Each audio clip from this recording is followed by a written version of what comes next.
Hello students and welcome to the channel SNW Physics Classes. If you really understand the concepts taught here, please turn the black thumb blue. That means like the video, share with your friends and subscribe to the channel SNW Physics Classes. Today in this video, we are going to deal the topic dispersion of light. It is one of the most important topic of class 10th physics chapter 2. So the topics to be discussed in this video are dispersion of light, atmospheric refraction, and scattering of light. Let us know what is dispersion of light. The splitting up of white light into 7 colors. ठीक है, white light जो होता है वो 7 colours का एक component होता है. Means white light is made up of 7 colours. So the splitting up of white light को जब हम लोग 7 कलर्स में स्प्लिट करते हैं, ठीक है, इस उसके कंपोनेंट को जब हम लोग अलग अलग कर देते हैं, that is called, that phenomenon is called dispersion of light. Here we can see that when a white light is incident on glass prism, ठीक है, ग्लास प्रिज्म पे हम लोग जब व्हाइट लाइट को इंसिडेंट करते हैं, then it is splitted up into the band of 7 colour. ठीक है, वो 7 कलर्स में स्प्लिट हो जाता है, वो बिखर जाता है या टूट जाता है. उसी फेनोमेनन को हम लोग बोलते हैं dispersion of light. White light, the combination of 7 colors is called white light. Now we can define white light as the combination of 7 colors. ठीक है, the combination of 7 colors is known as white light. And what is spectrum? One more term comes here is spectrum. ठीक है, the band of 7 colors formed when white light is dispersed. जब हम लोग white light को disperse करते हैं तो हमें 7 color का एक band मिलता है, एक set मिलता है, and that band of 7 colors is called spectrum. Here we can see in the picture. यहाँ पे जब white beam या तो वो सनलाइट से निकल रही हो या फिर किसी बल्ब लाइट से निकल रही हो, बट वो लाइट जो होना चाहिए वो व्हाइट कलर की होनी चाहिए. ठीक है, तो जो व्हाइट बीम ऑफ लाइट हमें यहाँ पे जब हम लोग इंसिडेंट किए ग्लास प्रिज्म पे, then it is splitted up into 7 colours. और वो 7 कलर्स को हम लोग याद रखने के लिए कैसे याद कर सकते हैं? एक वर्ड है VIBGYOR. VIBGYOR, V stand for violet, I for indigo, B for blue, G for green, Y for yellow, O for orange and R for red. ठीक है, तो विबज्योर से हम लोग इसे बहुत इजीली याद कर सकते हैं. So the band of 7 colors formed when white light is dispersed is called spectrum. और इस स्पेक्ट्रम के कलर को हम लोग विबज्योर से याद रख सकते हैं: violet, indigo, blue, green, yellow, orange and red. What happens when these 7 colors और स्पेक्ट्रम recombines? ठीक है, यहाँ पे हम लोग देखेंगे कि हम लोगों ने 2 प्रिज्म लिया और एक प्रिज्म को हम लोगों ने इरेक्ट रखा और दूसरे को इन्वर्टेड रखा. ठीक है, एक प्रिज्म को, प्रिज्म 1 को हम लोगों ने सीधा रखा है और प्रिज्म 2 को हम लोगों ने उल्टा करके रख दिया है. ठीक है, when a white light passes through the first prism, ठीक है, पहले प्रिज्म से जब ये व्हाइट लाइट पास की, then it splits into 7 colours. वो 7 कलर में स्प्लिट हो गई. But when it goes through the second prism, तो वो सारे कलर्स जो हैं वो कंबाइन होकर के फिर से व्हाइट लाइट का फॉर्मेशन हो गया. It means that, it proves that white light is made up of 7 colours. ठीक है, व्हाइट लाइट जो है 7 कलर्स, इसे हम प्राइमरी कलर भी बोलते हैं. ठीक है, white light is made up of 7 primary colours, और we can say it is made up of spectrum, the band of 7 colors. The rainbow. Now we will see how rainbow is formed in our sky. The rainbow is an arc of 7 colors visible in the sky, which is produced by the dispersion of sun's light by raindrop in it. ठीक है, यहाँ पे जो rainbow का formation होता है, ये एक आर्क होता है जो हमारे स्काई में आफ्टर रेन, ठीक है, जब बारिश होती है उसके बाद हम लोग रेनबो को देख सकते हैं. ये भी एक डिस्पर्सन का एग्जाम्पल है. It is the example of natural dispersion.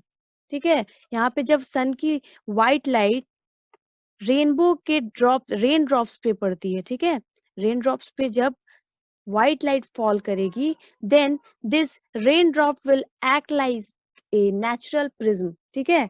Natural prism की तरह ये रेन ड्रॉप एक्ट करता है, and it splits the white light into its component and thus the rainbow is formed, ठीक है। व्हाइट लाइट को ये जो रेन ड्रॉप है प्रिज्म की तरह एक्ट करेगा और इसको ये स्प्लिट कर देगा into its component, into 7 colours, और वो 7 कलर्स के फॉर्मेशन को जब वो डिफरेंट डिफरेंट एंगल पे अपने वेवलेंथ की वजह से वो डिस्पर्स करते हैं तो हमारा रेनबो का फॉर्मेशन होता है।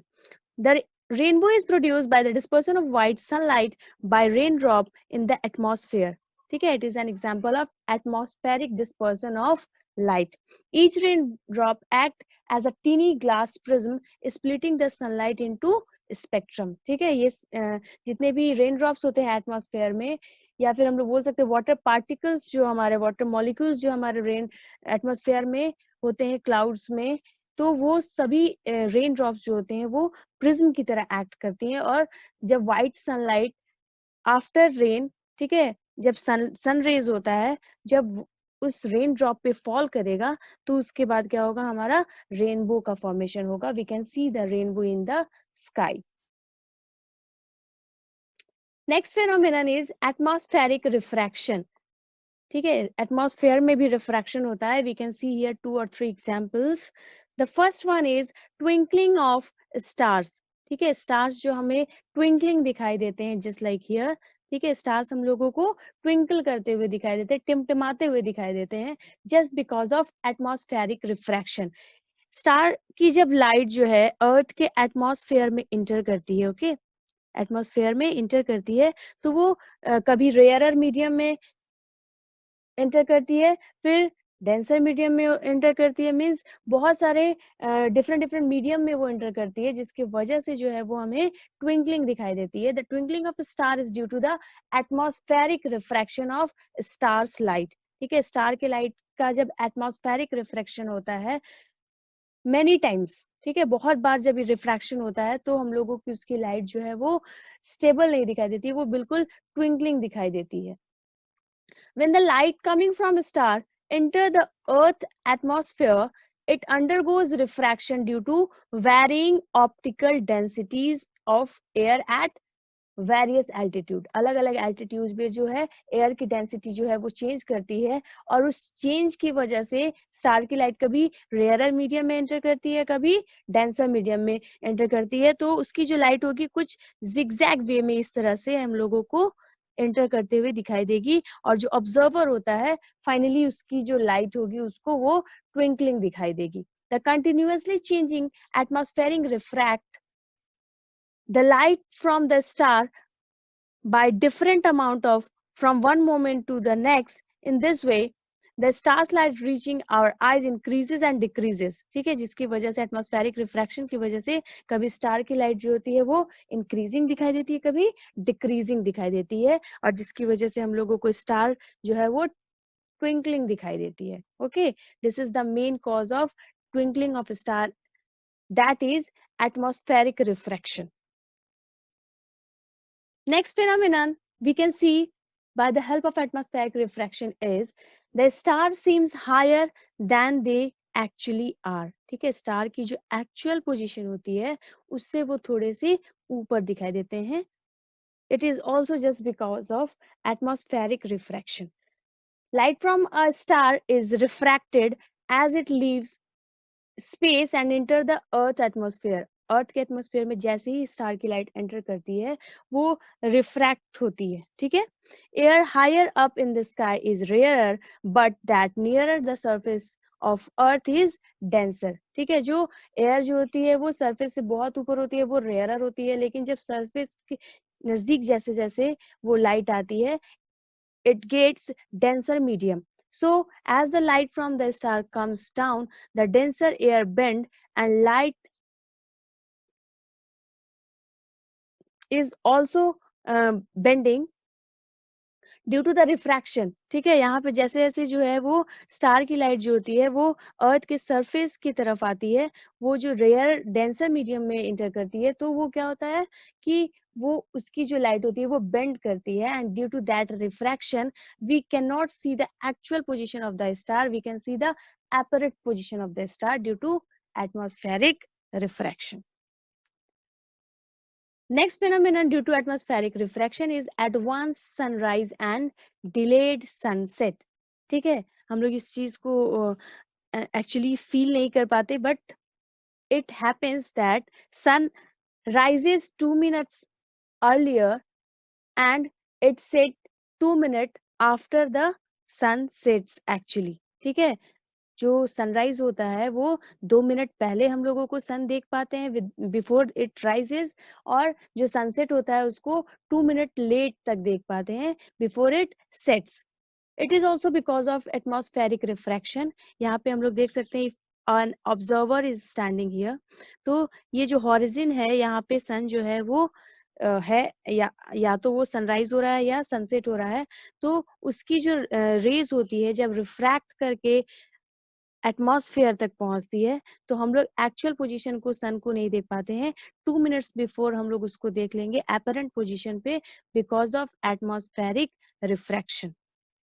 When the sun is slightly below the horizon, then the sun's light coming from the less denser air move to the denser air is refracted downward।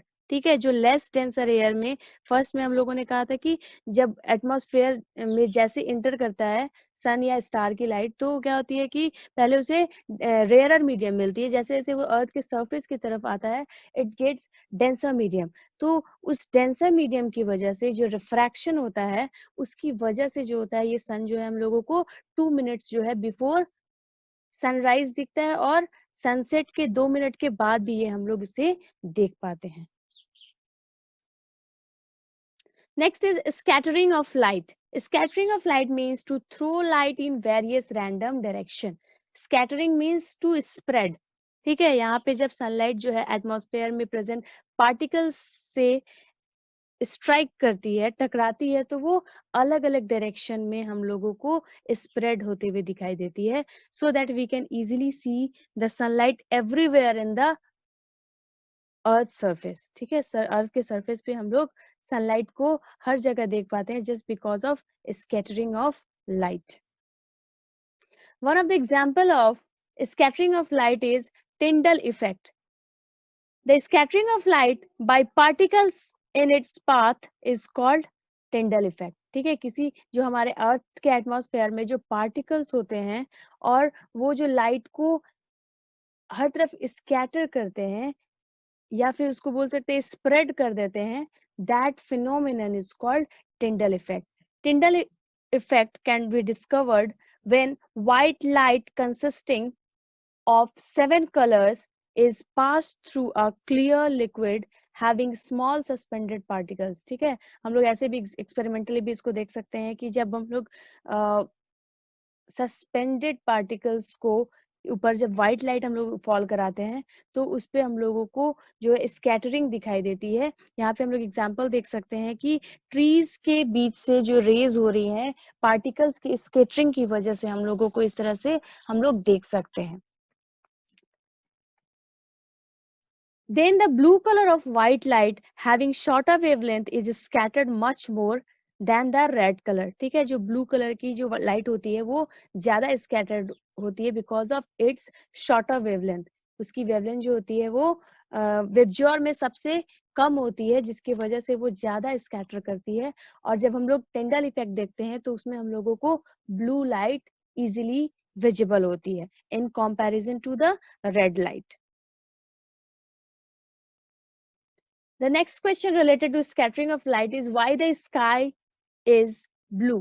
ठीक है, scattering of blue component of white light, as I told you that blue color light have shortest wavelength। जब sunlight जो है atmosphere में present particle से strike करती है तो वो क्या होता है कि ब्लू कलर की लाइट को ज्यादा स्कैटर कर पाते हैं in comparison to the other light present in VIBGYOR. ठीक है, तो हमारे जो स्काई का कलर जो है वो ब्लू है just because of scattering of blue component of white sunlight. ठीक है, जब सनलाइट जब पार्टिकल्स पे स्ट्राइक करती है तो ब्लू कलर की लाइट जो होती है वो ज्यादा स्कैटर करती है, that is why our sky appears blue. यहाँ पे हम लोग पिक्चर में देख सकते हैं कि एयर मॉलिक्यूल्स से जो है वो स्कैटरिंग जो किस कलर की लाइट की हो रही है, ब्लू कलर की लाइट की हो रही है, और जो सनलाइट रेड कलर है वो बहुत कम स्कैटर हो रहा है, जिसकी वजह से हम लोग को स्काई रेड नहीं ब्लू दिखाई देती है। The next question comes from scattering of light is why the sun appears red at sunrise and sunset। Sunrise या सनसेट के टाइम जो होता है सन हम लोगों को इस तरह से रेडिश क्यों दिखाई देता है? The sun and the surrounding sky appears red at sunrise and sunset because at that time most of the blue color present in sunlight has been scattered out। ठीक है, सनराइज और सनसेट के time जो होता है हम लोगों को रेड कलर इसलिए दिखाई देता है स्काई, क्योंकि उस वक्त तक जो होता है बहुत सारे ब्लू कलर जो होते हैं वो स्कैटर्ड हो चुके होते हैं and away from the site. ठीक है, हमारे साइट से जो होते हैं वो स्कैटर्ड हो जाते हैं, और जो जिस कलर का जो वेवलेंथ होता है बहुत हाई होता है, ठीक है, लॉन्गर वेवलेंथ होता है, जैसे red colour has the longest wavelength, तो उस वक्त तक जो है वो बचे हुए होते हैं, स्कैटरिंग नहीं हो पाती है रेड कलर की। तो इसी वजह से हम लोगों को जो है वो सनराइज और सनसेट के समय जो होता है वो स्काई जो होता है वो रेड दिखाई देता है। Here we can understand with the help of diagram, blue scattered away and sun appears red। ठीक है, जब सनराइज और सनसेट का टाइम होता है उस वक्त तो जो होती है वो सारी ब्लू लाइट जो होती है वो स्कैटर हो जाती है, living behind the red colour because it have the longest wavelength. ठीक है, सन रेड कलर की जो होती है wavelength it is the longest in the VIBGYOR. तो उस टाइम तक जब सनरेज और सनसेट होता है, सनराइज और सनसेट होता है, उस वक्त क्या होता है कि ब्लू कलर की जो लाइट होती है वो स्कैटर्ड हो जाती है, और जो बचता है red colour that is visible to us. If you have any doubt related to the video or you want any topic to be discussed on my channel, comment in the comment section or you can write on my Gmail account that is given in the description box. Thank you very much for watching.